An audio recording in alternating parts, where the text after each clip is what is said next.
Según muchos estudiosos de la escatología católica, el Apocalipsis, las profecías de la Virgen de Fátima, de Akita o Garabandal y la situación actual de la Iglesia, el Papa que ocupe la cátedra de Pedro en estos años será central en el cumplimiento de eventos decisivos. Todo parece indicar que León XIV tendrá un rol clave en los tiempos del aviso, del milagro, del posible castigo y del gran combate espiritual que purificará a la Iglesia. ¿Será un pastor fiel al Evangelio o el líder que encabece una desviación mundial? No lo sabemos aún, pero su pontificado, antes de empezar, ya viene envuelto en un halo oscuro que remite a antiguas profecías, visiones y advertencias.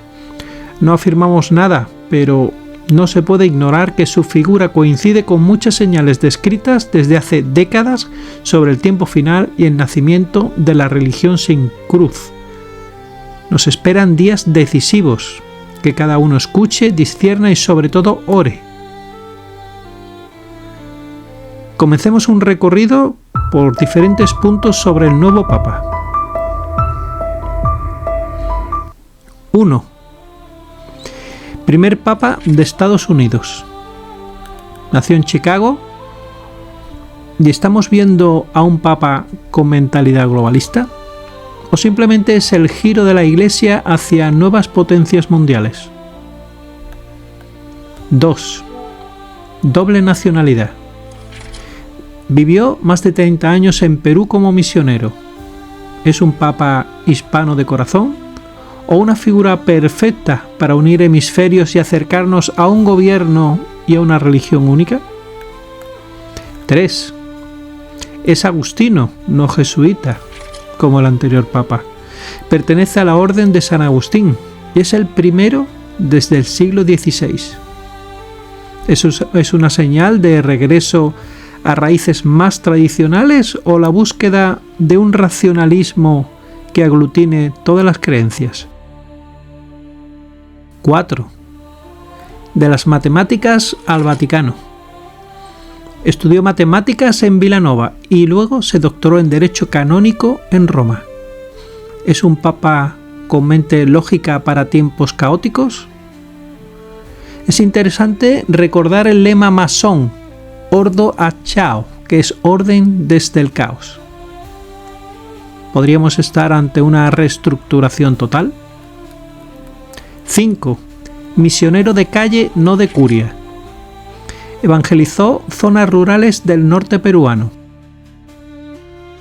¿Puede ser un Papa del pueblo para dirigir al rebaño? Pero lo más importante, ¿hacia dónde? 6. Fue obispo en Chiclayo, Perú, y fue nombrado en 2015. Allí dirigió una diócesis llena de contrastes sociales. ¿Se acercan cambios doctrinales radicales? 7. Subió al poder de manera muy rápida. En 2023 fue nombrado prefecto del dicasterio para los obispos, es decir, ayudó a elegir a muchos obispos del mundo. ¿Casualidad? ¿O pieza clave para una futura reestructuración de la Iglesia? 8. Cardenal de Francisco, ¿pero será un Papa propio? Fue nombrado cardenal en 2023 y elegido Papa en 2025. ¿Va a ser una continuidad de Francisco o un contrapeso inesperado? En principio todo parece indicar una continuidad aperturista, pero más decidida y mucho más acelerada. Y atención a este dato, el vicepresidente de Estados Unidos, J.D. Vance, se reunió con el Papa Francisco el día antes de su muerte. Y uno se preguntaría, ¿qué le tiene que decir de manera tan apremiante a un hombre tan enfermo?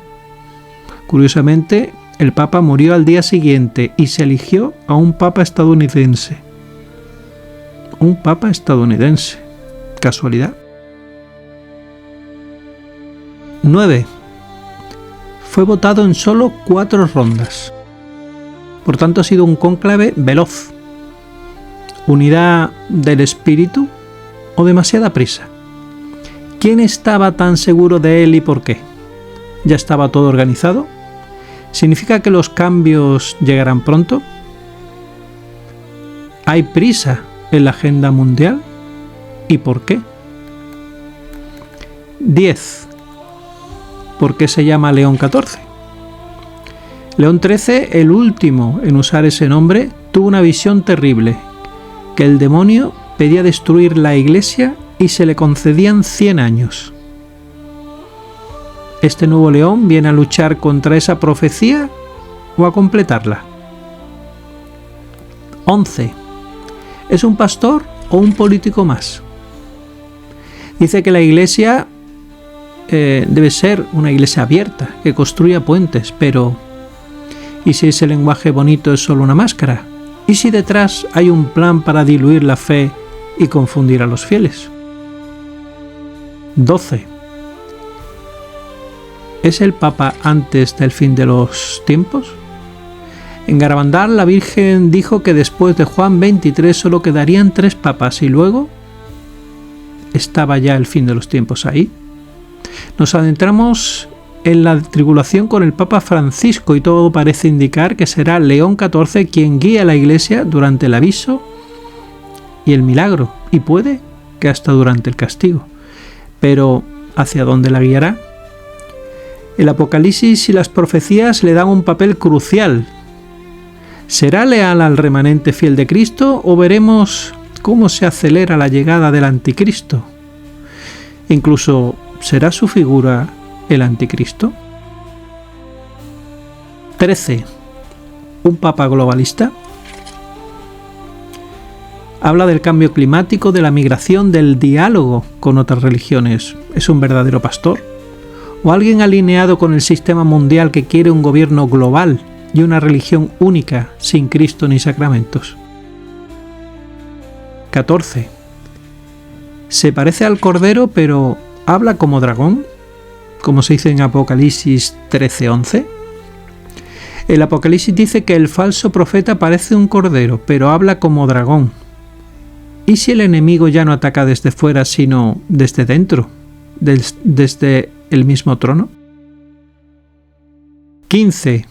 ¿Es el último papa o un antipapa? Algunos creen que León XIV podría ser Pedro Romano, el último papa de la profecía de San Malaquías. Otros dicen que es un impostor. ¿Y si estamos viendo ya el inicio del gran cisma, donde unos seguirán a Cristo y otros a un falso líder? ¿Está aquí para defender la fe verdadera?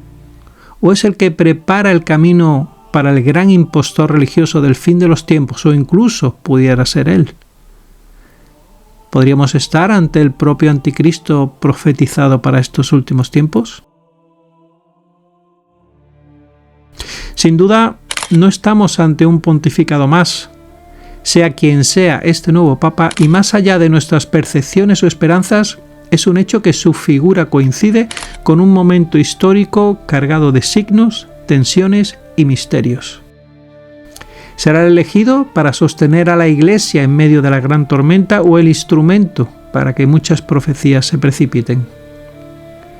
La historia se está escribiendo y lo que está en juego no es solo el rumbo de la Iglesia, sino el alma de la humanidad entera.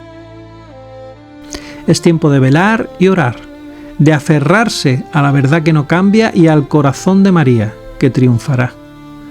Porque cuando todo parezca derrumbarse, solo quedará en pie lo que esté cimentado en Cristo. El combate ha comenzado. Estemos atentos y que el Inmaculado Corazón de María nos cubra en esta hora decisiva. Amén.